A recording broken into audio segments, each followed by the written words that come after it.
This song is Go Tell Aunt Rhody. And Go Tell Aunt Rhody brings up a style of bowing that we refer to as legato, where we want our bow changes to be continuous. We want the sound, the change of bow stroke to sound seamless and be very smooth. And that brings up a coordination issue.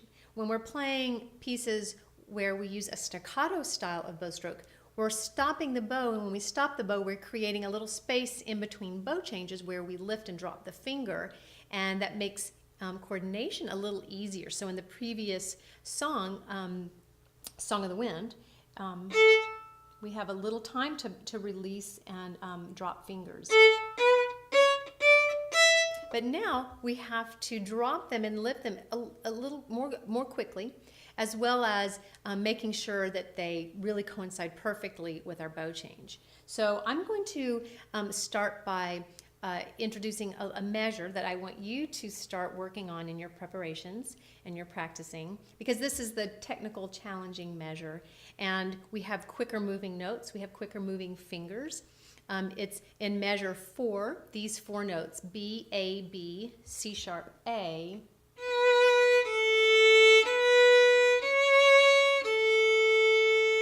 Okay, and it starts on an up bow. For some reason, it's easier in violin playing when we have groupings of 2 and 4, that the down bow occurs with the beginning of those groupings. It's a very, it just is more common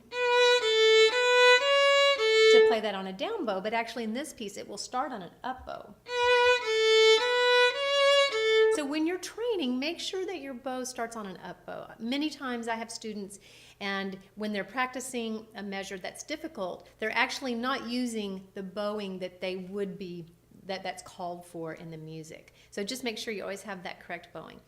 Also, start without the bow. Practice this measure with just the fingers, and I want you to focus on something very specific here, and that is the issue of leaving fingers down while we play other fingers. So in this little combination here, we have 1 first finger, open, 1, 2. Now we have 2 fingers down. There's really no reason to lift this first finger. It's a little bit of a wasted energy if you go B, A, B, and then lift 1 and put down 2. But at the same time, when we leave more than 1 finger down on the string, we create more of a tendency to squeeze because we have more vertical pressure. 2 fingers has more vertical pressure than just 1 finger, so that tendency for that to squeeze with the thumb, creating counter pressure, is greater.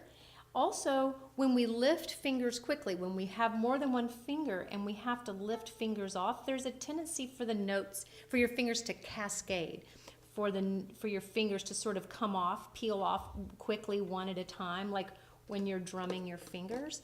And so sometimes what happens if both of those fingers are pressed down,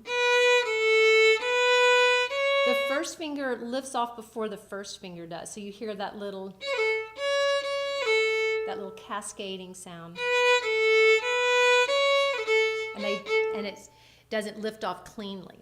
So I want you to keep really thinking about this idea. And it's like if you're just standing and you're putting your weight equally distributed on both legs, but if you alternate weight, so you're just leaning on one leg, you don't actually lift the other foot off the ground, you just transfer the weight from one side to the other. So when you're putting your fingers down, 1, A, 1, when you put that second finger down, practice releasing pressure and weight with that first finger, but it's still going to touch the string. You don't need to lift it off the string. Just release the pressure so that when you pop both fingers off, that first finger has already released its tension, and it will pop up much quicker than if it's pressed down. So practice that really slowly. Practice it starting on an up bow.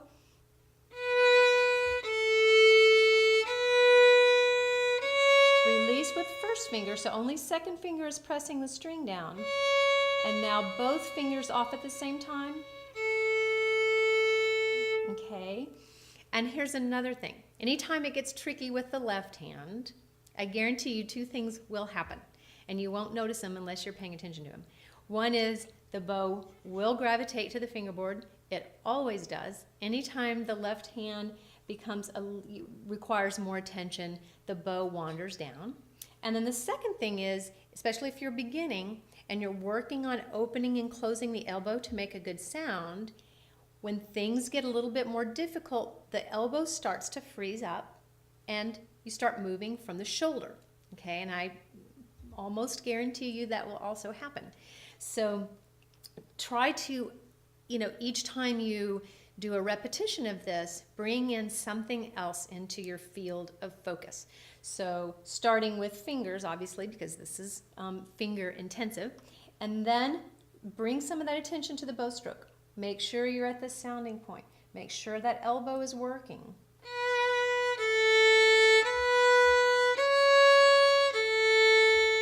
And repeat, and remember to repeat. When you repeat that, remember to replace the bow to where it needs to be.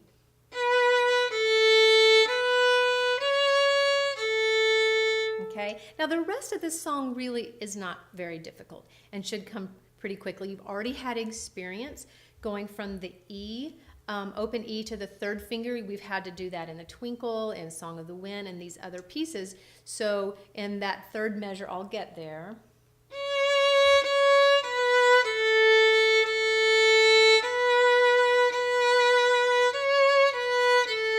Right here, crossing to the third finger on the D string, on the A string. You've been doing that now, so that shouldn't be as difficult. Now you can start really honing those skills and make sure that that third finger is really in tune, it's well prepared. Remember, when you're playing the E, that's when the third finger starts to hover over its spot.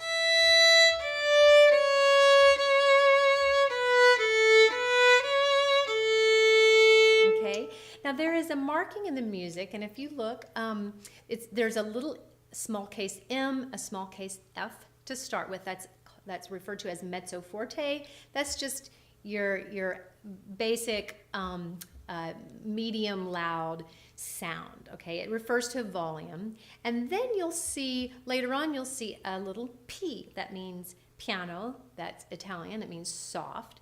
But I don't want you to think.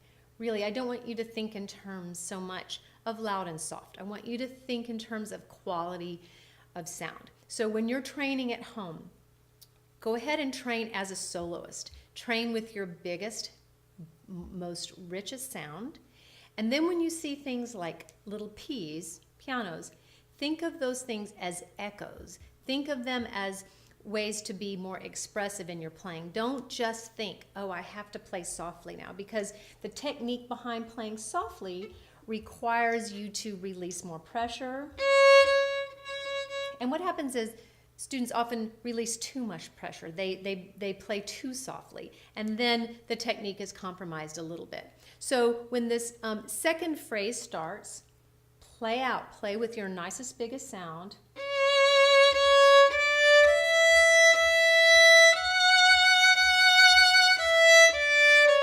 And now here's that piano. Now I'm just going to think of this as a little bit of an echo.